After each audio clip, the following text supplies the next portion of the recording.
Dengue का संक्रमण अब राजधानी में भी गंभीर हो गया है। कई अस्पतालों में मरीजों को बिस्तर तक नहीं मिल पा रहे हैं। वहीं डॉक्टरों का कहना है कि उत्तर प्रदेश, मध्य प्रदेश और राजस्थान की तरह दिल्ली में भी डेंगू का स्ट्रेन 2 मरीजों में देखने को मिला है, जिससे काफी घातक माना जाता है।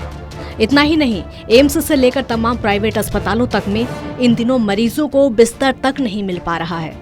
इसके पीछे कोरोना, पोस्ट कोविड और डेंगू तो है ही, साथ ही दूसरी बीमारियों से पीड़ित मरीज भी काफी संख्या में हैं, जिनका इलाज महामारी के चलते बीच में रुक गया था। हालांकि सरकारी आंकड़ों के अनुसार दिल्ली में हालात बहुत अधिक गंभीर नहीं हैं, लेकिन फिर भी मरीज और उनके तीमारदार परेशान हैं।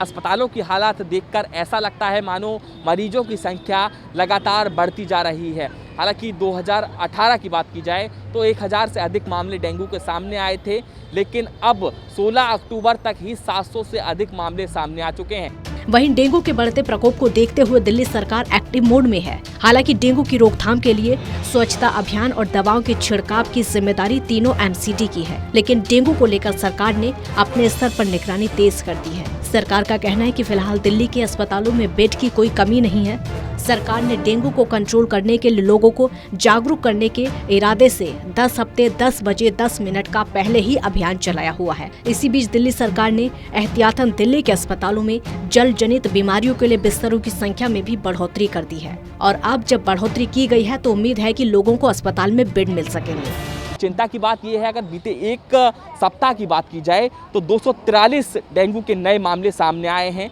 जो कि चिंता राजधानी दिल्ली के लोगों के लिए बढ़ा रहे हैं। इसके साथ ही लगातार मामलों में बढ़ोतरी को देखते हुए दिल्ली के अस्पतालों में दिल्ली सरकार ने बेडों की, जो कोरोना के लिए आरक्षित बेड थे, उनकी संख्या को घटा दिया है। अब उन बेडों का इस्तेमाल डेंगू के मरीज भी कर सकेंगे। लगातार देखा जा रहा था कि बेडों की कमी के चलते डेंगू के मरीज परेशान हो रहे थे, एक अस्पताल से दूसरे अस्पताल में भटक रहे थे। अब उनको दिक्कतों का सामना नहीं करना पड़े। नगर निगम के अनुसार 16 अक्टूबर तक राजधानी में डेंगू संक्रमित 723 मरीजों की पहचान हो चुकी है, जिनमें से एक मरीज की मौत भी पिछले महीने दर्ज की गई। इनमें से 243 मरीज पिछले एक सप्ताह में ही सामने आए हैं। पिछले कुछ सालों की स्थिति देखें तो दिल्ली में साल 2018 के बाद सबसे ज्यादा डेंगू के केस सामने आए हैं। 1 जनवरी से 16 अक्टूबर के बीच साल 2020 में 395, 2019 में 644 और 2018 में 1020 मामले मिले थे, जबकि साल 2017 में 4726 और 2016 में 4431 मामले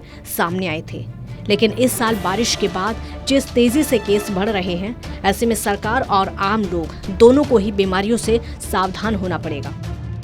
दिल्ली से टोटल न्यूज़ के लिए अनमोल कुमार की रिपोर्ट।